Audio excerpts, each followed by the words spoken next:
Hey friends, welcome back to OsoFarm. I was gonna make a quick video today and kind of show you what we have been up to, and then also just kind of walk you through an easy dinner. So tonight we are gonna make chicken spaghetti, and I'm not making it gluten-free. Evelyn and I have some of the pasta left over from Trader Joe's, the ravioli that we're gonna eat. And I'm gonna try to divide this one recipe into a 9x13 that we'll eat tonight, and then another one for the freezer meal.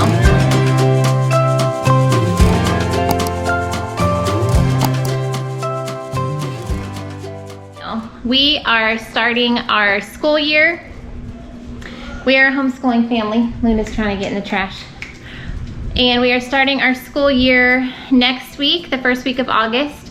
So I'm gonna try to get some freezer meals in the freezer as I can, because the first few weeks of establishing a school routine for everyone, including me, is really hard.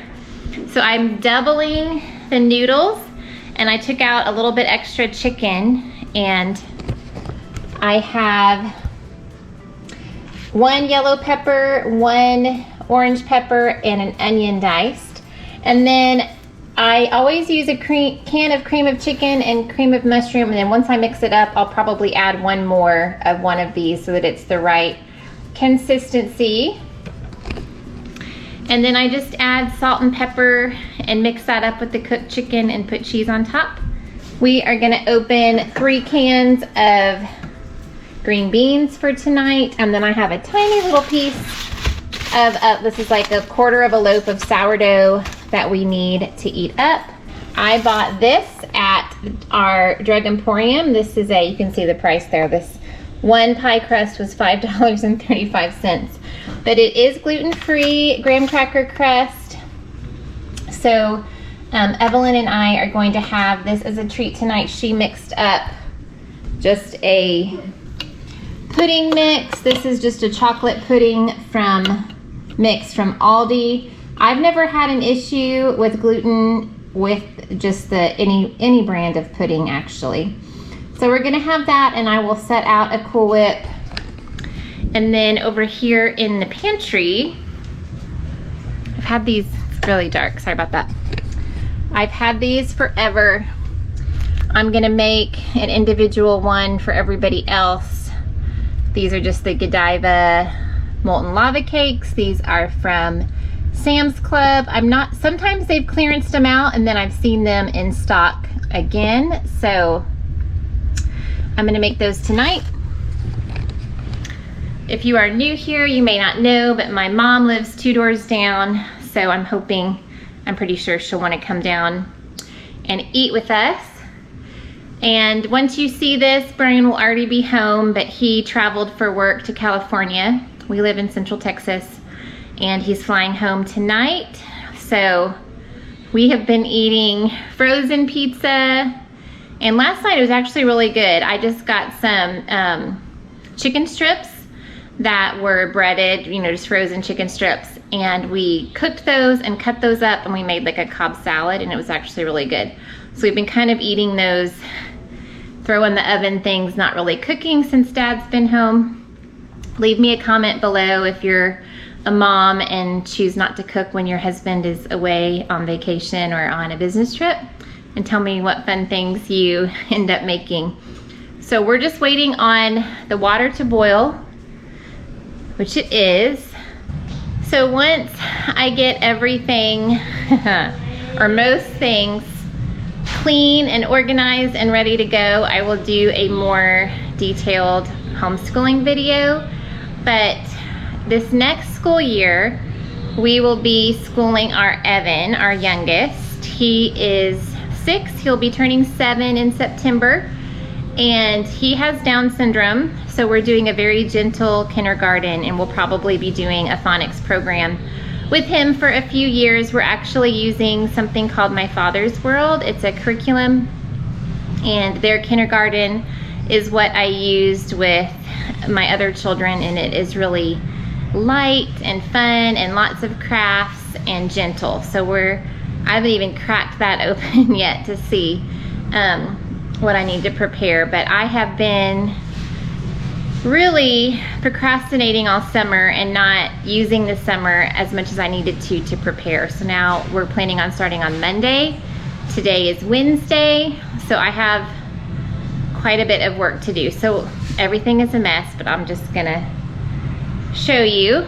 We have these bookshelves. I bought these on Amazon. It's actually 2 shelves that are just joined together in the middle, and I follow a lady and I have for years. Her name is Jennifer McIntosh, and she has a really popular Instagram account and then also a blog, and these are similar to ones that she has, and I bought these at our last house and they have worked really well. So it may look like a mess, but some of it has gotten organized. So I removed all the books from last year, and this year I have made a chart so I don't get confused that just kind of drew out the shelves and wrote down, you know, year 9 free reading, biography, so that I would remember where things were on the bookshelves. So like these, the only way I could get this to fit was to stack and then put it here, but I wanted it all to fit in this section. This is one of my year's free readings. We are following, my phone is dinging on my computer. This year, we are actually trying something new.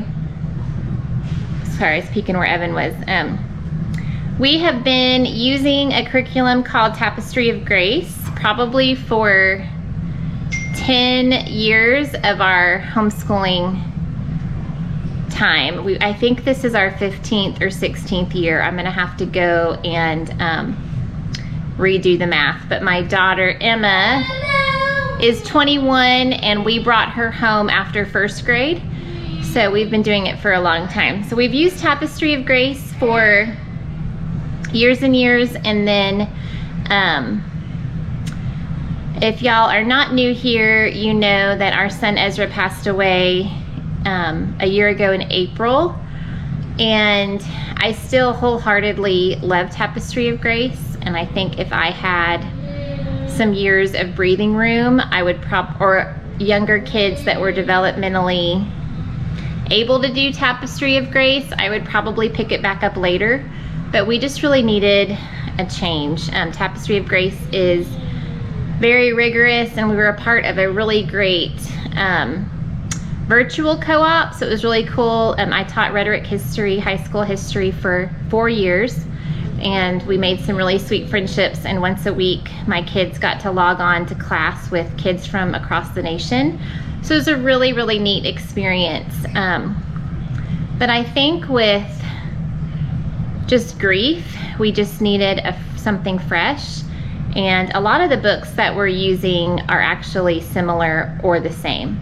So we are following more of a Charlotte Mason philosophy. If you don't know what that is, it would probably be more beneficial for you to just Google Charlotte Mason education philosophy than me to try to explain it to you, because I'm still kind of getting used to it myself and trying to understand it, and there's a lot of information online. So basically, I've kind of been recreating what we're gonna do. So it's not really divided by grades for history, literature, geography, free reading, worldview. It's more they call it years. And I think we're following a curriculum kind of loosely online called Ambleside Online. I can link that below. And we're following their book lists and a lot of their suggestions. So this next year, I'm gonna have a 9th grader, 10th grader, 11th grader, and 12th grader, and then my Evan, and we're gonna be following year 9 and year 11. So they kind of say that anything past year 7 really is high school level work. So we're doing year 9 and year 11. So my 9th and 10th grader will be doing year 9, and my 11th and 12th grader will be doing year 11 for those subjects. And then they'll be doing individual subjects that are grade specific for math and language arts and things like that. So that's what has been my project, is taking down books and then making sure that each section only has the books that we have scheduled for the year. Like this is my year 11 literature, and this is some of their biography. So they are going to be studying modern history from 1900 until present day. And then down here is my free reading. I haven't totally gone through all of this for year 9. And then here is their literature.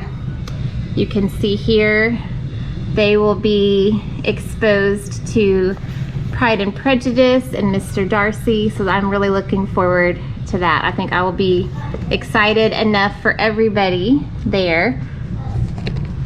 So that has been my project, and I think then what I've been doing is typing up a weekly not checklist, like a list of everything we need to accomplish for a week. What do you need, Evan? You want to say something to us? Yeah. Oh, you need a Kleenex. We need a Kleenex. And you want more what? More Mum-Mums? More, what would you like? Some Cheerios? More Cheerios? Why don't you, can you go ask Evie what you want? Go tell Evie and she'll help you. Come here. If we do yogurt, just one bowl or one pouch, please. Okay. So what I've been doing is, so like for geography, it's not day specific, but just making a list of the things we need to accomplish per week. So like here is their worldview Bible, so just making a list.